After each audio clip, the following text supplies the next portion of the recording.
ये कहानी है एक ऐसी औरत की जिसका पति जंग में घायल हो जाता है और इसके बाद वो अपनी पत्नी की सारी इच्छाएं पूरी नहीं कर पाता, जिस वजह से वो औरत अपने नौकर के साथ अपना फिजिकल डिज़ायर पूरा करती है। हेलो दोस्तों, आज हम जिस मूवी को एक्सप्लेन करने वाले हैं उस मूवी का नाम है लेडी चैटरलीज लवर, जो 2015 में रिलीज हुई थी। मूवी स्टार्ट होती है और हमें एक गोल्ड माइन का सीन दिखाया जाता है जिसमें कुछ लोग काम कर रहे थे। तभी अचानक से एक धमाका होता है।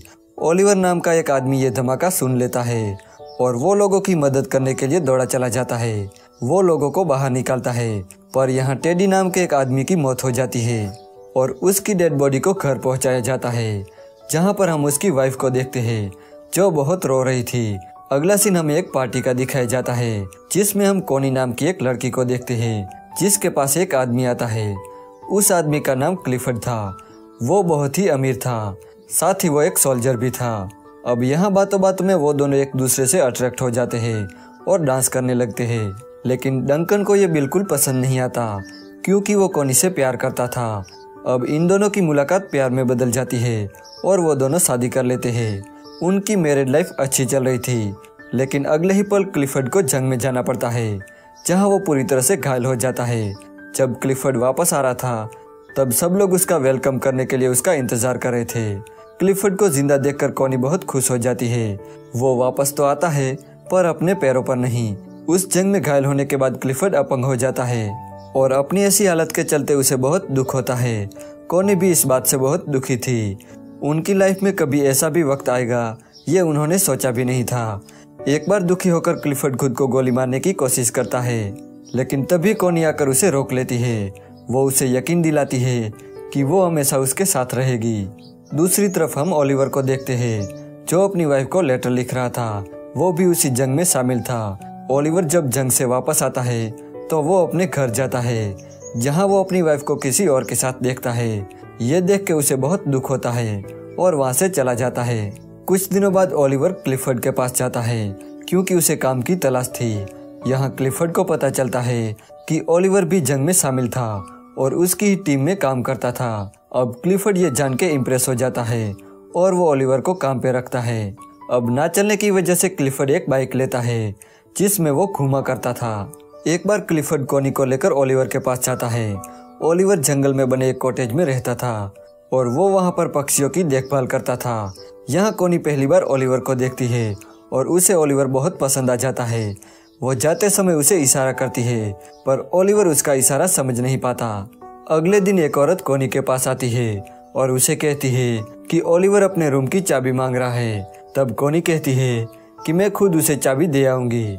जब कोनी ओलिवर के पास जाती है तब ओलिवर उसे ठीक से बात नहीं करता और कहता है कि आपको कोई तकलीफ उठाने की जरूरत नहीं। यहाँ पर कोनी को ओलिवर के ऐसे बिहेवियर पर गुस्सा आता है और वो वहाँ से चली जाती है। अगले दिन ओलिवर कोनी को एक लेटर लिखता है और अपने बर्ताव के लिए माफी मांगता है। तो कोनी फिर से उसके पास जाती है जहाँ वो देखती है कि ओलिवर अपनी शर्ट उतार कर काम कर रहा था। वो उसके बदन को देखने लगती है और धीरे धीरे उसके पास जाती है। कोनी को देख के ओलिवर अपनी शर्ट पहनता है। वो उसकी बहुत इज्जत करता था। कोनी को ये जगह बहुत पसंद थी, इसलिए वो ओलिवर से कहती है कि मैं हर रोज यहाँ पेंटिंग करने आऊंगी। तो ओलिवर कहता है कि मैं ये जगह आपके लिए साफ कर दूंगा और मैं किसी और जगह चला जाऊंगा। कोनी कहती है कि तुम्हें कहीं जाने की जरूरत नहीं, तुम हमेशा मुझसे भागते क्यों रहते हो। यहाँ पर कोनी ओलिवर पर गुस्सा हो जाती है और वो वहाँ से जाने लगती है, लेकिन तभी वहाँ बारिश हो जाती है, इसलिए वो ओलिवर के साथ कॉटेज में चली जाती है जहाँ पर वो दोनों आग जलाते हैं और अपने शरीर को गर्म करने लगते हैं। लेकिन अगले ही पल ओलिवर कोनी से दूर हो जाता है। वो कोनी के इरादे समझ रहा था, इसलिए वो उसे दूर भाग रहा था। यहाँ कोनी उसे कहती है कि तुम शर्मा क्यों रहे हो। तब ओलिवर कहता है कि मैं शर्मा नहीं रहा, मैं बस डर रहा हूँ क्योंकि अगर इसका पता क्लिफर्ड को चला तो मुझे अपनी नौकरी से हाथ धोना पड़ेगा। अब कोनी यहाँ निराश होकर चली जाती है। रात को कोनी क्लिफर्ड के करीब जाती है पर क्लिफर्ड कहता है कि इसका कोई फायदा नहीं, मैं अब तुम्हें खुश नहीं कर सकता। एक दिन कोनी क्लिफर्ड से कहती है कि मुझे अफसोस है कि हमारा कोई बच्चा नहीं। तब क्लिफर्ड कहता है कि मैंने उम्मीद नहीं छोड़ी। वो अपनी बॉडी में करंट लगवाता है ताकि वो ठीक हो सके, लेकिन इन सब का कोई फायदा नहीं होता। जब क्लिफर्ड इसमें नाकाम होता है तो वो बहुत रोने लगता है। अगली सुबह कोनी जंगल में जाती है और वहाँ एक जगह बैठ के डायरी पढ़ने लगती है। तभी वो ओलिवर को देखती है जो अपना काम कर रहा था। कोनी उसके पास जाती है, जहाँ पहुंचकर वो नन्हे चूजे को देखती है। उन्हें देखकर वो रोने लगती है। उन बच्चों को देख के उसे अपने बच्चे का ख्याल आता है जो शायद अब कभी पैदा नहीं होगा। कोनी को रोता देखकर ओलिवर उसके पास आता है और उसे गले लगाता है। ओलिवर ने कोनी से दूर रहने की बहुत कोशिश की, पर आखिरकार वो उसके प्यार को कबूल कर लेता है। वो उसे कॉटेज में ले जाता है जहाँ वो दोनों गपागप करते हैं। कोनी पूरा दिन उसके साथ रहती है और अब शाम ढलने आई थी, इसलिए ओलिवर उसे घर तक छोड़ने जाता है। इस मुलाकात के बाद मानो दोनों को जीने की वजह मिल गई। एक रात ओलिवर कोनी की याद में बहुत ड्रिंक करता है, तो वहीं दूसरी तरफ कोनी की नींद उड़ जाती है। वो भी उसकी याद में सो नहीं पा रही थी, तो वो खिड़की से ओलिवर के घर की रोशनी देखती है और वो खुद को रोक नहीं पाती। वो उसे मिलने दौड़ी चली जाती है, जिसे मिस बोल्टन देख लेती है। ओलिवर भी कोनी का इंतजार कर रहा था। वो कोनी से कहता है कि मुझे लगा तुम नहीं आओगी। तब कोनी उसे कहती है कि मैं तुम्हें कभी अकेला नहीं छोड़ूंगी, और यहाँ पर दोनों खपाखप करते हैं। एक रात क्लिफर्ड के घर पार्टी होती है जिसमें डंकन भी आया था। क्लिफर्ड देखता है कि डंकन और कोनी एक साथ डांस कर रहे थे। अगली सुबह कोनी अपने सर्वेंट को ब्रेकफास्ट तैयार करने को कहती है क्योंकि डंकन को ट्रेन पकड़नी थी। तब क्लिफर्ड कहता है कि तुम्हारे लिए तुम्हारे पति से ज्यादा एक बच्चा पैदा करना जरूरी है। कोनी हमेशा से एक बच्चा चाहती थी और क्लिफर्ड को लगता है कि इसीलिए वो डंकन के करीब जाती है, लेकिन कोनी यहाँ पर गुस्सा हो जाती है। पर क्लिफर्ड कहता है कि मुझे कोई फर्क नहीं पड़ता। वो कहता है कि उसे कोई एतराज नहीं, बस वो बच्चा मेरा होना चाहिए। इस बात से गुस्सा होकर कोनी ओलिवर के पास जाती है और वहाँ जाकर वो उसके साथ गपागप करती है।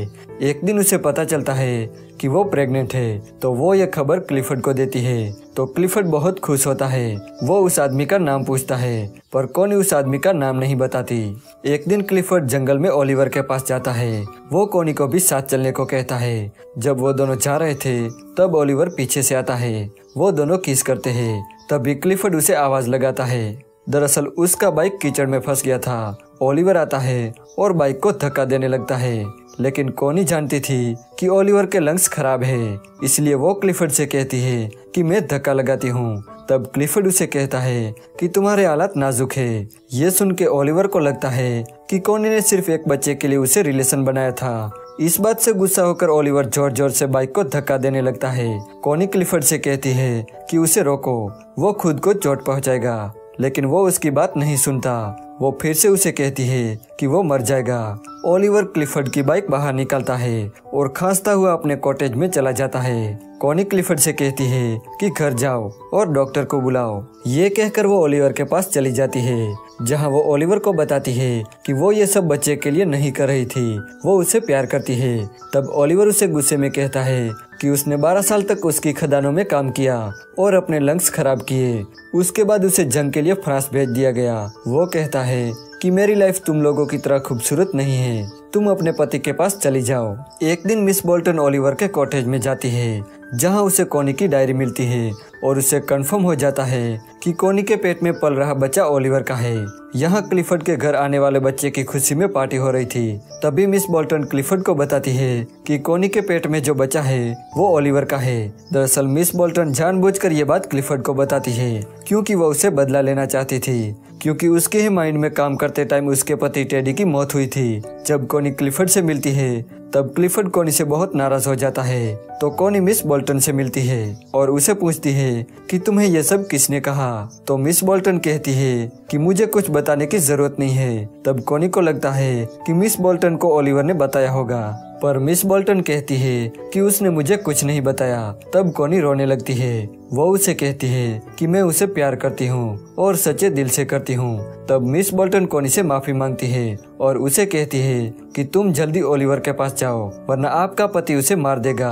तो कोनी भागकर ओलिवर के कॉटेज में जाती है, जहाँ वो देखती है कि वहाँ कोई नहीं होता। तब वो रोने लगती है, लेकिन तभी वहाँ ओलिवर आता है और कोनी ओलिवर से गले लग जाती है। इसके बाद वो दोनों क्लिफर्ड के घर जाते हैं, जहाँ कोनी क्लिफर्ड से डिवोर्स मांगती है और कहता है कि ओलिवर को बुलाओ। ओलिवर जब आता है तब उन दोनों में बहस होती है, लेकिन एंड में कोनी और ओलिवर क्लिफर्ड को छोड़कर चले जाते हैं। लेकिन जाते टाइम क्लिफर्ड डिवोर्स के लिए मान जाता है। कोनी ने भले ही क्लिफर्ड से बेवफाई की थी, पर क्लिफर्ड ने उसे सच्चा प्यार किया था। अब कॉनी और ओलिवर बहुत दूर चले जाते हैं और यहाँ पर यह मूवी एंड हो जाती है।